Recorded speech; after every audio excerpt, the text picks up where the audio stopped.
오늘은 이 성령 강림절 후 넷째 주일이자 또 맥주 감사 주일이거든요.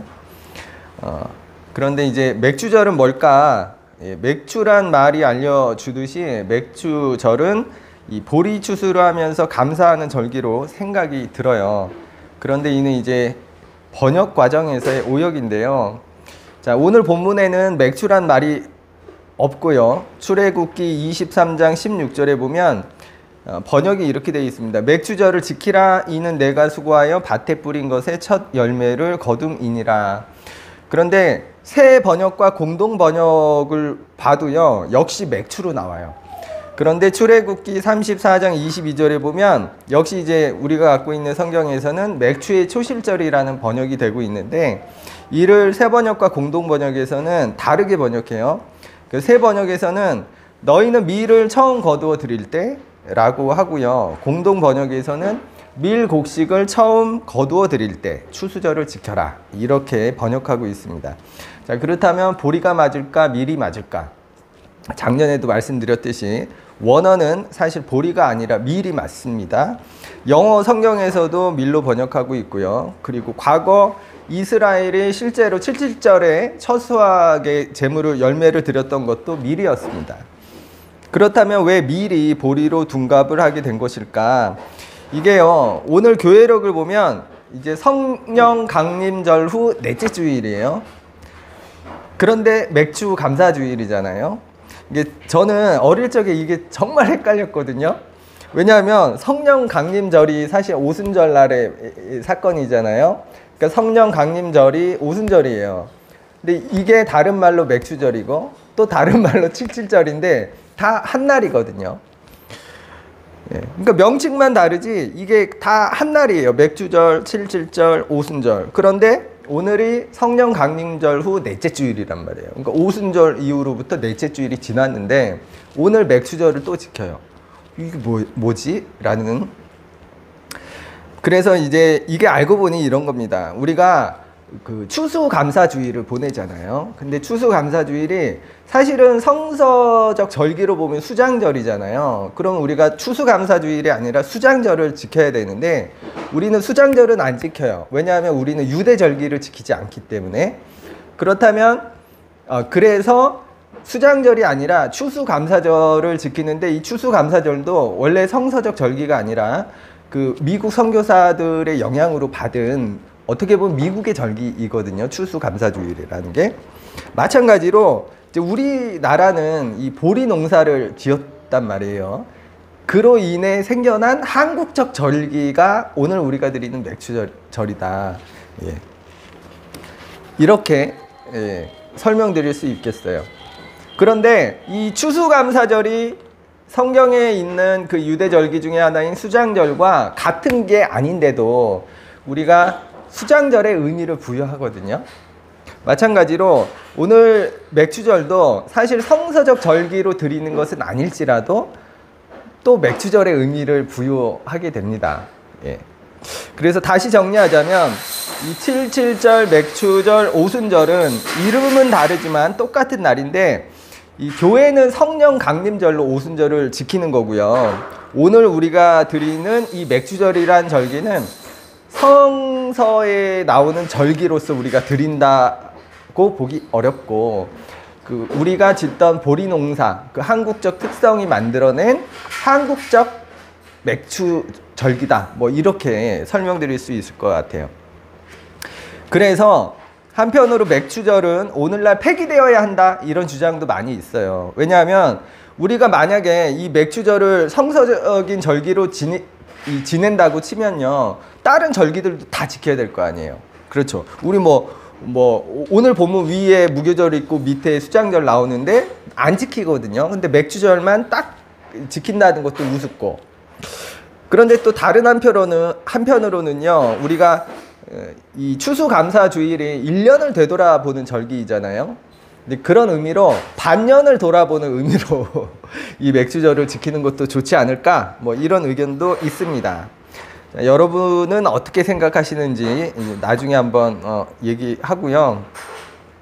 그래서 앞서 말씀드렸듯이 오늘 이 맥주절이 그 유대 절기인 그 맥주절은 아니지만 또 맥주절의 의미를 담고 있는 절기이기 때문에 또 오늘 본문도 그것으로 이제 보게 됩니다. 이 내용 작년에 맥주절 설교 때 이미 다 드린 내용인데 또 다시 한번 말씀드려도 좋을 듯 싶어서 한번 말씀드렸고요. 먼저 9절을 보면 7주를 셀지니 곡식의 낫을 대는 첫날부터 7주를 세어, 이게 77절이라고 부르는 이유거든요. 77에 49, 그리고 다음 날이 이제 50일째 되는 날이죠. 요게 신약에서는 순이 10을 뜻해요. 10. 그래서 오순, 50일째 되는 날 해서 오순절이라고 하는 거고요. 예. 그리고 맥주는 아까 말씀드렸듯이 이제 오역이 되겠고요. 그리고 10절을 보면 내 하나님 여호와 앞에 77절을 지키되 내 하나님 여호와께서 내게 복을 주신 대로 내 힘을 헤아려 자원하는 예물을 드리고, 이 날을 지키되 하나님이 너에게 복을 주신 대로 너의 힘을 헤아려서 자원하는 예물을 드리라, 이렇게 말씀하는데 사실 이게 꼭 맥주절에만 해당되는 것은 아니거든요.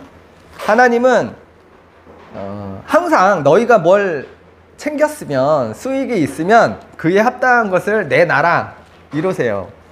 오늘 본문 아래가 이제 초막절에 관한 것인데 다른 말로 수장절, 장막절이라고도 부르는 이 날에도 마찬가지로 빈손으로 오면 안 된다. 절기마다 하나님이 주신 복을 따라 그 힘대로 드려야 한다, 이렇게 말씀하고 있어요.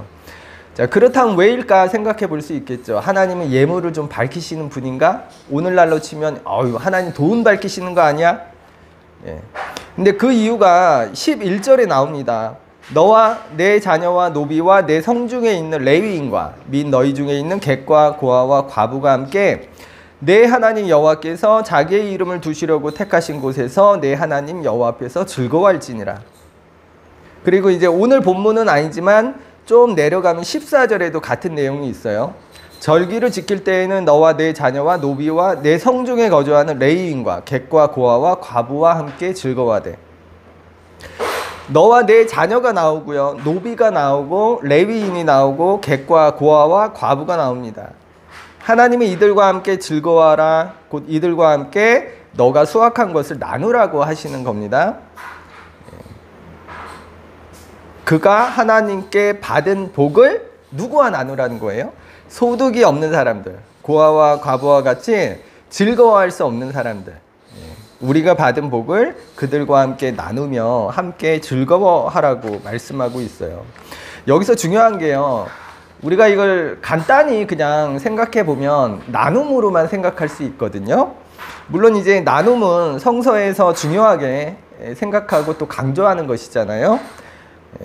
그런데 여기서 말씀이 이래요. 하나님께서 내게 복을 주신 대로 예물을 드리고 그것을 그들과 나누라는 이 말씀은요, 다르게 생각해 보면 그들과 나누게 하시기 위해서 너에게 복을 주셨다로 바꿀 수 있겠어요. 그러니까 단순히 나눔의 문제를 떠나 하나님이 우리에게 복을 주시는 그 이유가 무엇인지에 관한지 그것도 생각해 볼 수 있겠습니다. 하나님이 누군가에게 복을 주시는 이유는요, 단지 그 사람 한 사람만을 위해 그걸 주시는 게 아니라 그 사람에게 복을 주심으로 그 복을 나누게 하시는데 목적이 있다는 거예요. 그런데 우리는 너와 내 자녀, 여기까지는 복을 나누는 것 같아요. 그런데 거의 거기서 끝납니다. 조금 더 쓰면 내가 친한 사람들 혹은 내가 아는 몇몇 지인들, 그들과는 그 복을 나눌지 모르지만, 그러나 정작 오늘 본문에서 나오는 노비와 같은 사람들, 객과 고아와 과부와 같은 사회적 약자들과 나누지는 못하는 것 같다. 그리고 여기서 이제 레위인이 나오는데요, 이는 오늘날 목사님으로 봐도 뭐 같은 건 아니지만 뭐 비슷하니까 좋을 듯 싶어요. 그렇지만 여기서 강조점은 종교인이라는 데 있는 게 아니고요, 사실은 뭐에 있는 거냐면 소득이 없다라는 데 있는 거예요. 그래서 내가 가진 것을, 우리가 가진 것을 나눠주지 않는다면 아무것도 없는 사람, 하나님은 그렇게 가진 것이 턱없이 부족하거나 도와주지 않으면 전혀 자기 힘으로는 즐거워할 수 없는 사람들에게 우리가 가진 것을 나눠주라는 거고요. 그들도 즐거워할 수 있게 하라는 겁니다. 왜냐하면 그게 우리에게 풍요를 주시는 이유라는 거예요. 그래서 우리가 좀 진지하게 생각해 보면 좋겠어요. 사실 우리가 이제 지금 미국이 우리뿐만 아니라 전 세계를 향해서 압박을 하고 있잖아요. 그렇게 강대국이 약소국을 괴롭히는 이유가요, 뻔하잖아요. 자기들이 더 풍요로워지고 더 세지기 위해서. 대기업이요, 이제는 뭐 안 파는 게 없잖아요. 문어발식으로 모든 걸 다 팔아요. 그래서 그 아래의 모든 기초들이 흔들리고 하더라도 아주 꿋꿋하게 나갑니다. 그 목적은 단 한 가지 아니겠어요? 그래서 우리는요, 가만히 보면 내가 더 가져서 그걸 나누기보다는 오히려 내가 가진 것들을 더 견고히 하기 위해서 나보다 약한 사람의 것을 빼앗는 모습이 있고, 그래서 어쩌면 우리는 하나님이 말씀하시는 그 나눔의 정반대로 살아가고 있지 않은가, 우리가 한번 생각해 보면 좋겠고,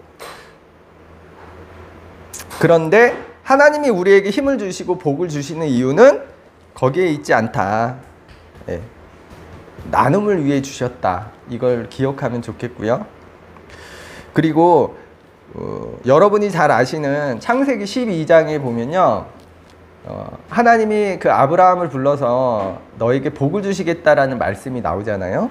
제가 읽겠습니다. 1절 2절인데 여호와께서 아브라함에게 이르시되 너는 너희 고향과 친척과 아버지의 집을 떠나 내가 내게 보여줄 땅으로 가라. 내가 너로 큰 민족을 이루고 내게 복을 주어 내 이름을 창대하게 하리니 너는 복이 될지라. 예. 하나님이 아브라함에게 내가 너에게 보여줄 땅으로 가라 말씀하시고요. 아브라함이 순종해서 그 땅으로 갑니다. 그런데 하나님이 또 뭐라 하시느냐 하면요, 내가 너로 큰 민족을 이루고 내게 복을 주신다고 해요. 내 이름이 창대하게 될 것이라고 하시고요. 너 아브라함아 너는 복이 될 것이라 말씀하십니다. 하나님이요, 아브라함에게 복을 주신다는 거예요. 그런데 왜 복을 주신다는 거예요? 아브라함이 너무 하나님을 잘 믿고 순종을 잘해서, 믿음이 좋아서.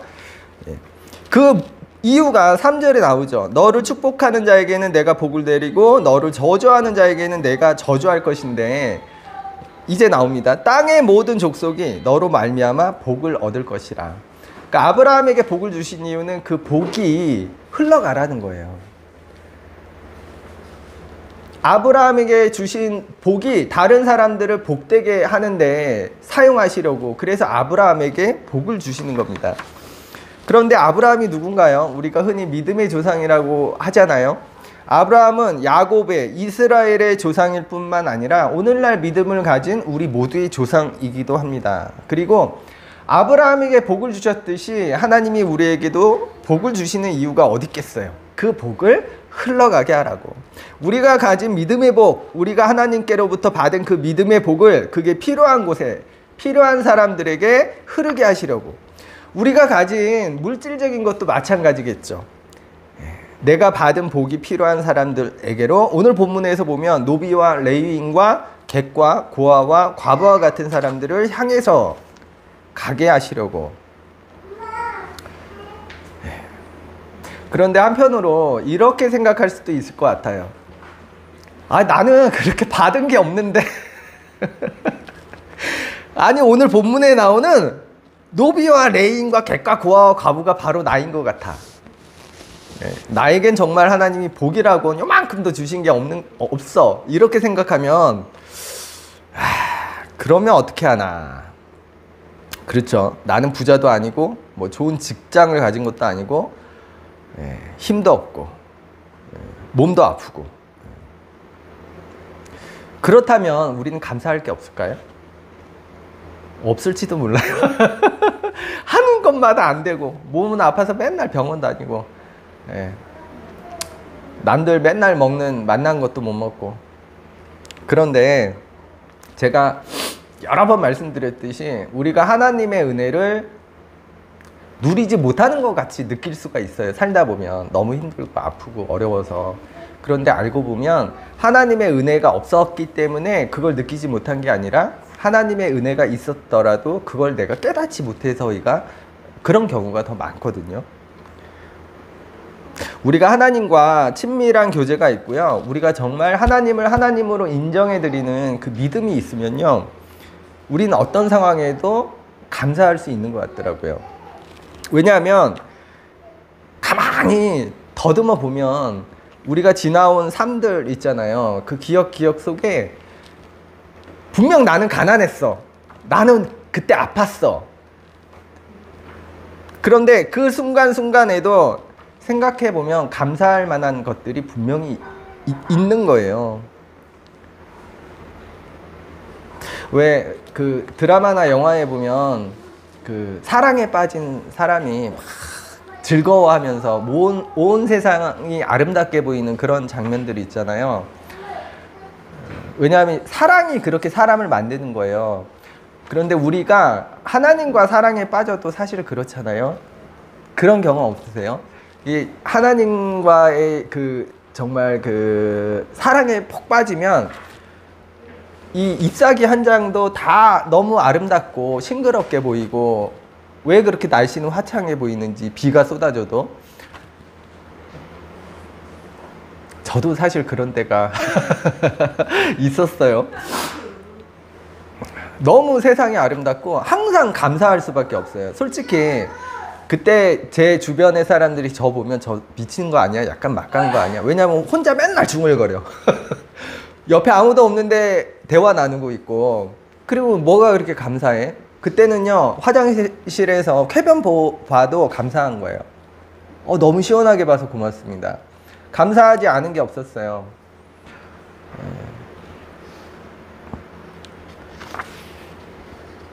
그리고 그때 이제 경제적인 거 보면 저는 버스비도 없어서 걸어 다녀야 했고 그럴 때였거든요.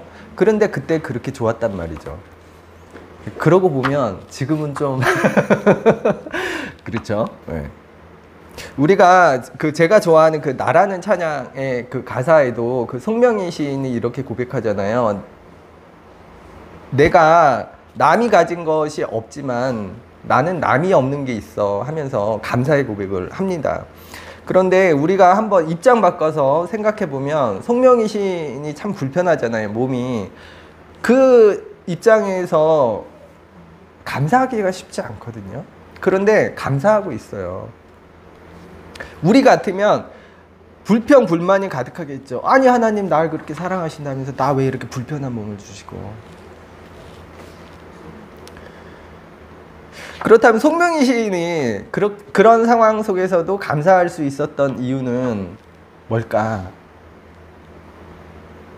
우리는 이 책 속에 하나님을 만나잖아요.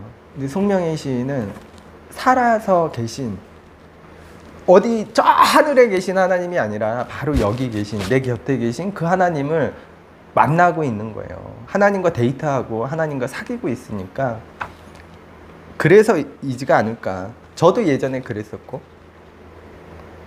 그래서 우리가 이렇게 보면 이럴 수 있어요. 참 우리는 가진 것도 없고 뭐도 없고 그래서 불만과 그렇게 그런 모습으로 살아가는 게 맞고, 또 그렇게 살고 있는지도 모르겠지만 사실 알고 보면 그 안에도 우리가 하나님께로부터 받은 게 참 많다. 우리가 받은 복이 많다. 다만 우리가 이미 받은 그것들을 깨닫지 못하기 때문이 아닐까. 그걸 좀 기억하면 좋겠고요. 그리고 가만히 생각해 보면 우리는 예수를 믿음으로 이미 가장 좋은 것을 받았잖아요. 그것 때문에 예수 믿는 거 아닙니까? 그런데 왜 그 물에 빠진 사람 건져주니까 보따리 내놓으라고. 그렇죠. 우리가 지금 신앙생활하는 모습을 가만히 보면 생명을 건져 주었는데 내 보따리도 내놓으라고 그렇게 신앙생활하고 있지는 않은지 생각해 보면 좋겠고요. 그리고 한편으로 오늘 추수하고 하나님께 받은 대로 예물을 드리는 이것은요, 오늘날 헌금으로도 볼 수 있을 것 같아요. 그렇죠. 그래서 헌금으로 보는 것도 무리가 없을 것 같은데 오늘날로 치면, 그런데 주의할 점이 여기 있어요. 이제 여기뿐만 아니라 성서 곳곳에서 반복적으로 알려주시는 건데, 항상 하나님께 돈이든 뭐든 드릴 때에는 자원해서 드리라고 하고요. 또 형편껏 드리라고 하거든요. 그러니까 오늘 본문 10절에서도 이렇게 말씀하죠. 하나님 여호와께서 너에게 복을 주신 대로 많이 주셨기 때문이 아니라 주신 대로라는 거예요. 주신 만큼 너의 힘을 헤아려서 그 안에서 또 자원하는 예물을 드리고, 이거는 아주 곳곳에 나옵니다.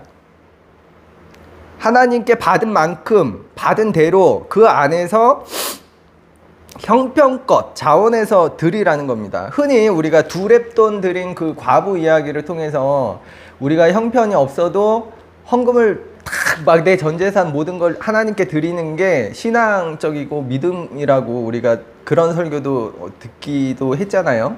그런데 사실은 그 나중에 말씀 드리려고 해요. 요거 얘기하면 너무 길어지니까. 그런데 분명한 것은 두 렙돈 드린 그 과부를 예수님이 칭찬하신 그 이야기 있잖아요. 그거는 그 맥락이 아니거든요.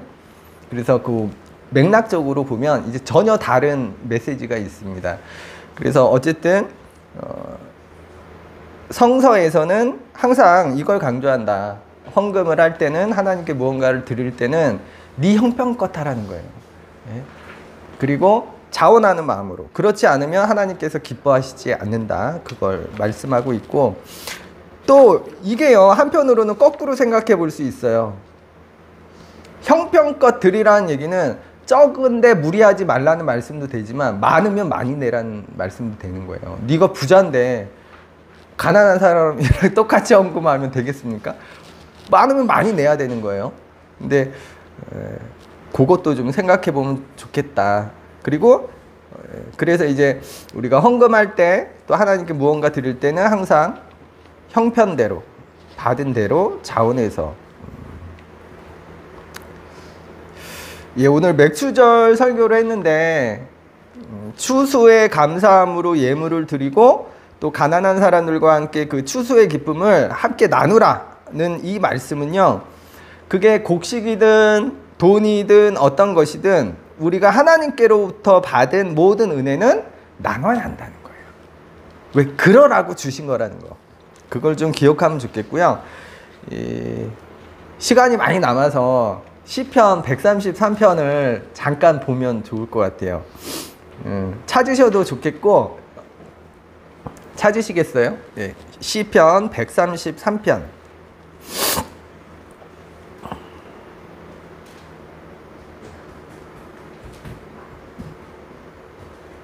예, 함께 보겠습니다. 보라, 형제가 연합하여 동거함이 어찌 그리 선하고 아름다운고, 머리에 있는 보배로운 기름이 수염 곧 아론의 수염에 흘러서 그의 옷깃까지 내린 같고, 헐몬의 이슬이 시온의 산들에 내린 같도다. 거기서 여호와께서 복을 명령하셨나니 곧 영생이로다. 예.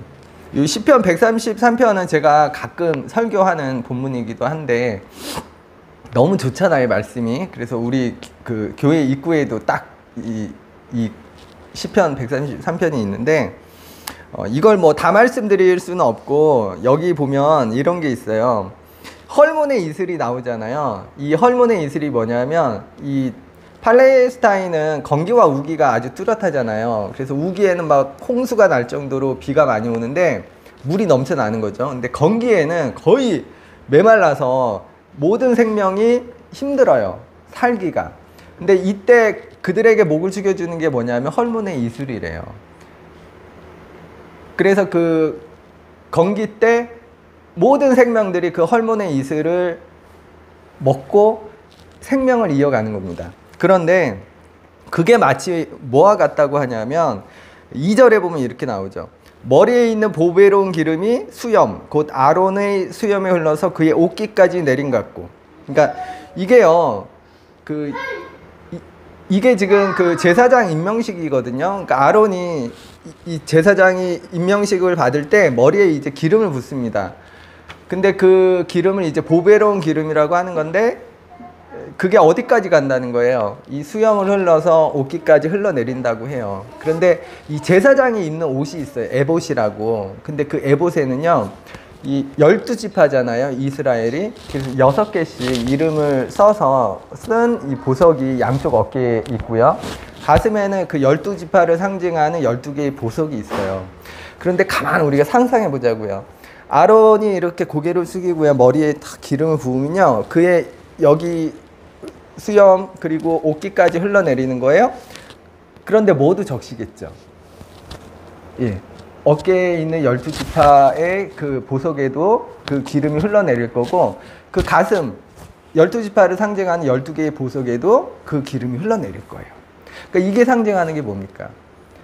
아론에게 부어진 그 보배로운 기름이 온 이스라엘을 적신다라는 거예요.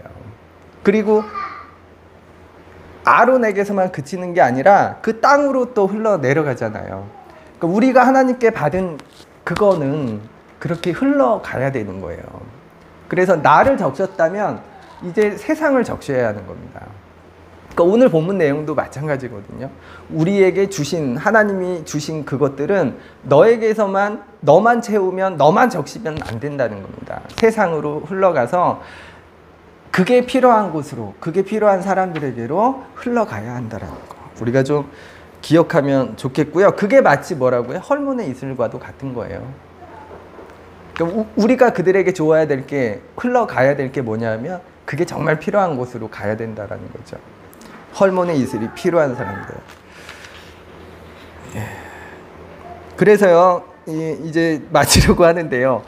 예. 우리가 받은 것들, 예. 그게 믿음이든, 뭐 우리의 물질적인 것이든, 어떤 것이든, 우리가 하나님께로 받은 그것은 나를 채웠다면 이제 세상으로, 그게 필요한 곳으로 흘러가야 한다라는 거 기억하면 좋겠고, 왜냐하면 하나님은요, 제가 누누이 말씀드리지만, 우리 전도사님을 또 교수님을 너무 사랑하시지만 또 영희도 철수도 사랑하시고요. 모든 사람을 사랑하시잖아요.